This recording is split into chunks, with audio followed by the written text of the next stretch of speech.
Hey, good day, good day. C. Nagato Kells here with another scouting report. Just outside on this beautiful day, just thinking about boxing, of course, and thinking about the Charlo and Canelo fight. Also, thinking of the losses that Canelo has had in his career, how they came about, and there were two stylistically different ways he got those losses. One being from Mayweather and the next being from Bivol. The way Bivol got the W was being active, throwing when Canelo was throwing, being first, being second, being last. Also moving around, not staying flat-footed, consistently doing something to make him think and not falling for any of Canelo's traps. That's more of an amateurish way of getting a W. Now, the way Mayweather did it was through well-timed punches. He was able to stop him in his tracks because of well-timed punches, not because of power. Mayweather doesn't have power to stop Canelo in his tracks, yet he does have timing. And what do I mean by timing? This hasn't really been talked about, I noticed, yet Mayweather specifically chose a specific time to jab, because when Canelo tends to move forward, he doesn't move forward the correct way most times in terms of how body mechanics and how energy flows through the body. So he'll time him, he'll jab him at the right time. A good firm jab, good firm punches where his body had no choice yet to stop because of where his body was positioned at that time when he got hit. So Mayweather's timing is just on some other stuff. Most people don't hit people in between their steps, much less in between their punches. Mayweather wasn't just hitting him in between his punches and shoulder rolling and taking away his jab and all that stuff. It was more than just that. It was the fact that he was hitting him in between his steps, or right exactly when his foot landed on the canvas for him to do something. His body has no choice yet to stop right there and reset. And it confuses him and baffles him, which is also how come he didn't throw that many punches. So also controlling of the space, comprehending and knowing where you are at all times, things of that nature. So those were things that Charlo lacked in that fight, knowing where he was in terms of relation of his feet and relation to Canelo's feet. Those things are important. Very, very, very important at elite level, especially if you're fighting someone like Canelo. You have to know where your feet are and where his feet are. There were too many times where Charlo gave away positioning on account of him thinking that, or we're seeing that he was thinking that, well, I'm supposed to move over here because he's about to throw.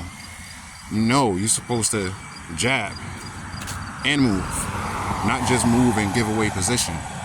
Jab and move. Make sure you're in position to jab and not get hit. Step and jab. His style is different. You can't go in there and use certain styles against certain fighters because certain styles are made for a specific person the way that they're using it. So you're really not going to find another fighter like Roy Jones unless they're super athletic. You're never going to find another fighter like Mike Tyson unless they're super athletic and can hit hard and knock you in to next year. So yeah, those things you really don't want to look at. You want to look at the technicalities and the basics of what they're doing that you can exploit. From there, come up with a strategy, not a plan, a strategy. And from that strategy, you develop your style around that strategy.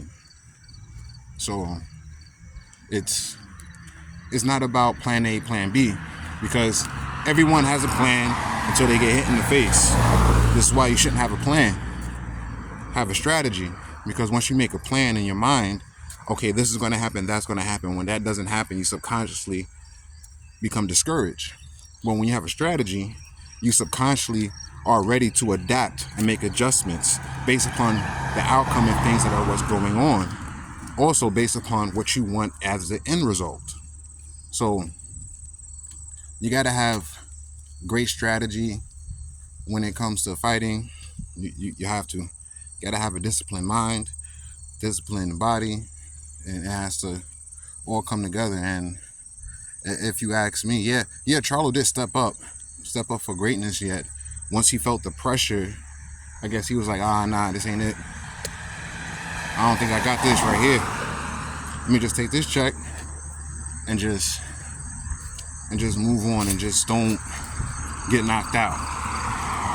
That's what it seemed like. And again, kudos to him to even stepping up to the plate. Sometimes those things happen, like you in the gym, you think that you can lift this weight. Yeah, I can lift this weight, I can lift this weight. I'm ready to lift this weight. You go there, put yourself to the test, you find out you can't do it. Man, okay, you find out you can't do it. So what? Just go back, prepare so that you be able to do it. That's simple. Yeah, I don't think Charles is going to be fighting Canelo ever again. And I think Charles should go back to the drawing board, and he shouldn't be at 154 because he went up 2 weight classes to go back down to 154. No, just either stay at 168, go to 160. If you ask me, go to 160, have a few fights there, then go to 168, then become undisputed there. If you ask me, yeah. Well, we'll see what he does. That's just how I see it. Yet other things that's been on my mind.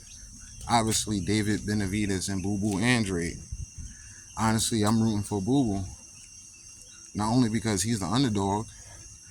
In my mind, I'm like, yo, Boo Boo's gonna win this by landslide. David Benavidez only fights good at one range, mid-range. He only throws one punch at a time.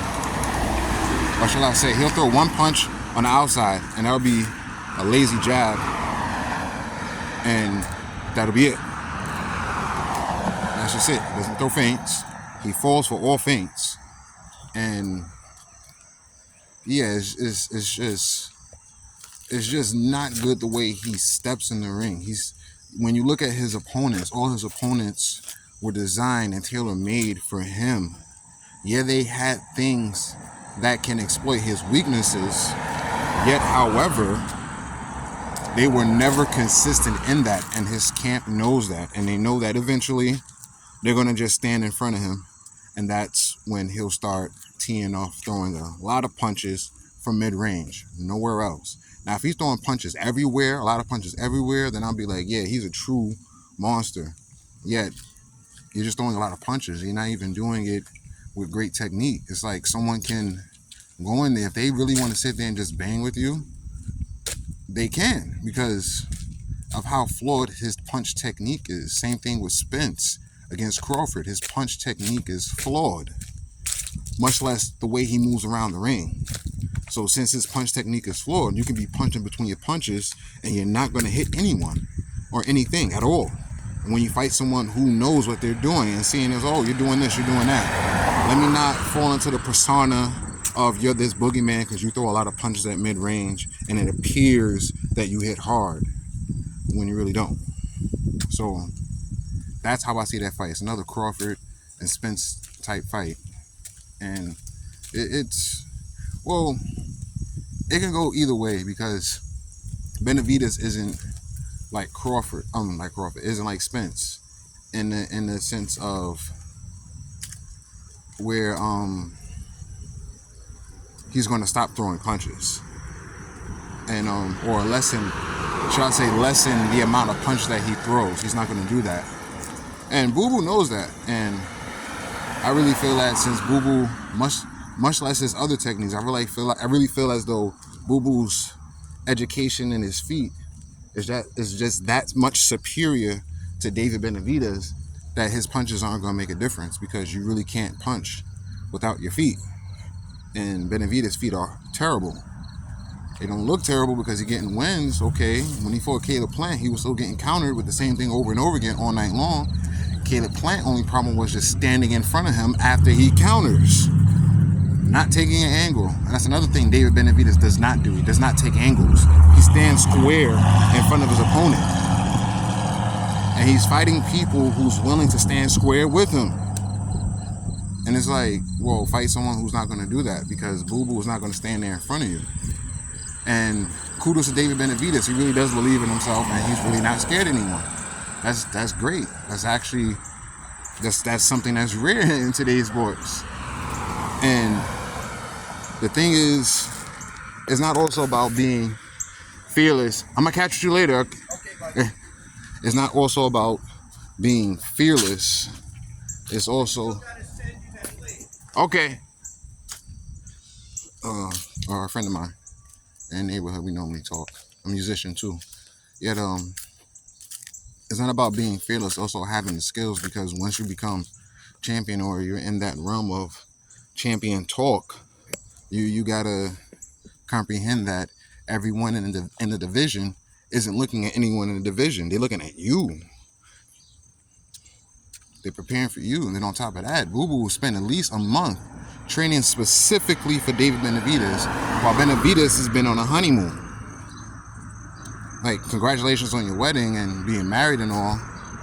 Yet someone is training specifically for you, and he already feels as though it's just another Caleb Plant situation. I'm taking this serious. It's just another Caleb Plant situation. No, it's not. He's a totally different fighter. This guy is not going to stand in front of you the way Caleb Plant did. He's going to have to be able to move his feet.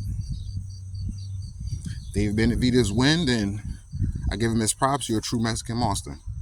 That's simple. Yet, I've been on this for a while, and about to walk into the supermarket. I'm going to catch y'all later on another scouting report. Peace.